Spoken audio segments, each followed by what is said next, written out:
নমস্কার, পুরুচর্চার পক্ষ থেকে সকলকে জানাই সুস্বাগত। এখন আমরা এসে উপস্থিত হয়েছি খিদিরপুর জুনিয়র ক্লাবে।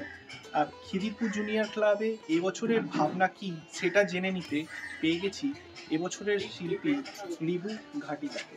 নমস্কার। নমস্কার। বলছি, আপনি যদি একটুখানি বলেন যে এবছরে খিদিরপুর জুনিয়র ক্লাবে আপনার কি ভাবনা আপনি প্রকাশ করছেন, মানে দর্শকদের কাছে তুলে ধরছেন। এই বছরে থিমটা আমি দিয়েছি পদ্মালয়, মানে আমি পদ্মকে দিয়ে আমি বোঝাতে চাইছি থিমটা, মানে তুলে ধরছি পদ্ম কিছু, তারপর আরও কিছু ইন্টারেশন থাকবে মানুষকে বোঝানোর জন্য, তাই জন্য কিছু এসে কিছু দেখতে পারে। এখনো তো বেশি দিন বাকি নেই, সরস্বতী পুজো আর বেশি দিন বাকি নেই, তো আমরা দেখছি এখনো কাজ, অনেক ইনস্টলেশনের কাজ এখনো অনেক বাকি আছে। তো সেটা কিভাবে যত এগিয়ে আসছে তত কি আরো জোর কদমে আরো কাজ বাড়ছে কি, মানে আপনাদের উদ্বোধন কবে, মানে কবের মধ্যে আপনাদের কাজ শেষ হচ্ছে? আমার তো ওদের উদ্বোধন 1 তারিখে, তো তার আগে আমাকে কমপ্লিট করতে হবে। আচ্ছা, আমার মোটামুটি কাজ আমার তার আগে কমপ্লিট করে দেবো। আচ্ছা। আর এবছরে প্রতিমা শিল্পী হচ্ছে সৈকত বসু। তো সৈকত বসুর সঙ্গে আপনি আগেও কাজ করেছেন, আগের ইয়ারেও কাজ করেছেন, তো আপনার এক্সপিরিয়েন্সটা যদি একটুখানি বলেন, মানে সৈকত বসুর সঙ্গে, কারণ ঠাকুর তো এখানে হচ্ছে না, ঠাকুর অন্য জায়গায় হচ্ছে, তো সেই হিসেবে আপনার এখানের যে ভাবনার সাথে ঠাকুরের যে ভাবনার সেই ব্যাপারটা যদি একটুখানি বলেন।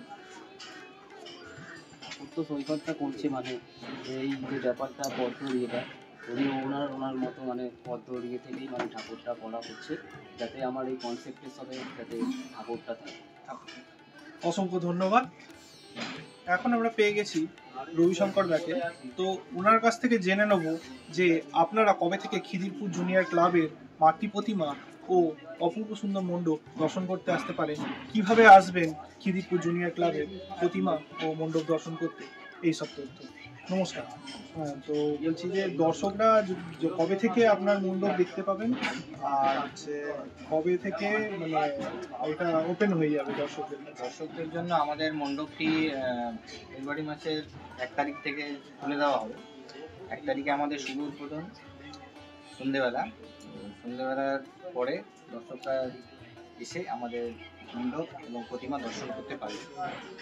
আপনারা খিদিরপুরে এসে, খিদিরপুর থেকে ঐতিহ্য শারদোৎসব যেখানে দুর্গাপুজো হয়, ওখানে এসে কাউকে জিজ্ঞাসা করলেই খিদিরপুর জুনিয়র ক্লাব কোথায়, আমি আপনাকে অবশ্যই গাইড করে দেবেন। আমাদের দুর্গাপুজোর পরে এই সরস্বতী পুজো এখানে গলিতে করা হয়, আমাদের সকলেই জানেন। আশেপাশে যারা আছে সকলেই সহযোগিতা করবেন, আপনারা নিশ্চয়ই আসবেন। 1 তারিখে শুভ উদ্বোধন হয়ে যাওয়ার পর থেকে আপনারা এসে দর্শন করতে পারবেন। হ্যাঁ, রিবুদার অপূর্ব সুন্দর মণ্ডপ এবং সৈকত বসুর অপূর্ব সুন্দর প্রতিমা। নমস্কার।